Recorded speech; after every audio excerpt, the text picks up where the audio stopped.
Hey everybody, I'm Jeff Davis. I'm out in nature right now reflecting on life, and I felt compelled to share with you the life of the late, great Scott Dinsmore, one of the all-time best bloggers, entrepreneurs, and speakers who tragically died while climbing Mount Kilimanjaro in September of 2015 with his wife, Chelsea. Chelsea survived, but Scott did not. It was a complete freak accident. There were falling boulders from the top of the mountain that came down and crushed him to his untimely demise. Incredibly tragic, very sad.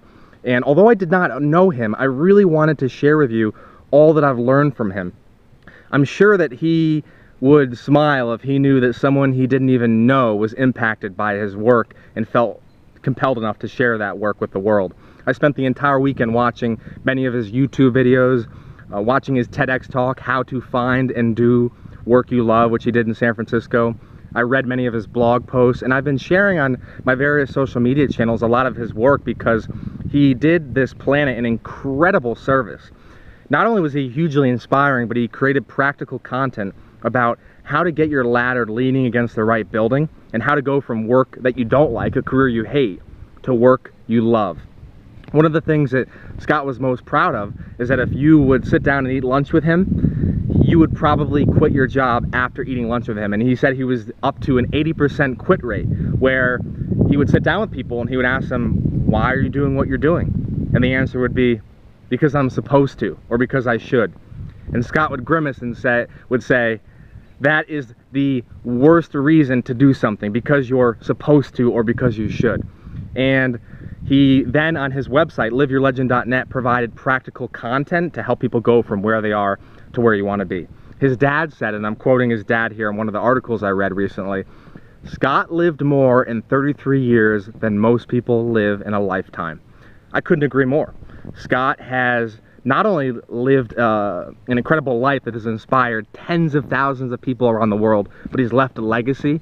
He's lived a life of purpose, and he showed how it's really possible to be happy and to do a career that you like, not a career that you hate. It's not always easy, and it takes time to build up to that, but that's where Scott's work comes in through his website, liveyourlegend.net, and that's where his various talks on YouTube and his blog posts will help you, as they've helped me and many, many others get from that frustrating place where you want to bang your head against the wall to the happy place where you're not only doing work you love, but you're helping other people, you're treating people better, you're inspiring others, and you're living a life of purpose, a life of happiness, a life that Scott died doing, living his message, practicing what he preached.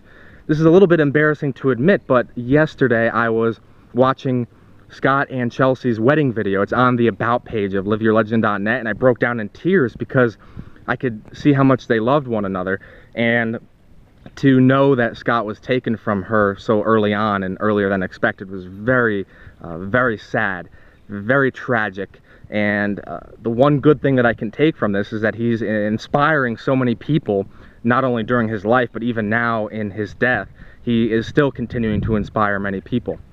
If you're seeing this YouTube video on my Pinterest channel, perhaps my Google Plus page, you might be seeing a tweet that I did on my Twitter account. Maybe it's a LinkedIn share. Perhaps on my Instagram bio you came across this and decided to click it based on one of the quotes I shared on my Instagram page. Or finally, maybe on Facebook. On Facebook, I don't share the YouTube link. I upload the video file directly. Please share this around in Scott's memory. And in addition, share his work around. Go to liveyourlegend.net and look at the incredible work he did building communities in 158 countries around the world. That's mind-boggling. That is incredible. It's just a huge inspiration, and seeing the life he lived really helps me and many tens of thousands of other people realize that it is possible to be happy. It is possible to live a life of purpose, and you very well can go from a career you hate to a career you love if you surround yourself with the right people and take the right and practical action steps to make that happen. Scott Dinsmore, liveyourlegend.net. This is a tribute to him. He is a beloved, legendary figure. He's done incredible things with his life. He's lived a life of legacy and purpose. And in sharing this, I'm hoping that his message will continue to live on. Liveyourlegend.net. Watch his TEDx talk, How to Find and Do Work You Love. And please share his work from his website, liveyourlegend.net, with other people. Have a great day, and I will see you at the mountaintop.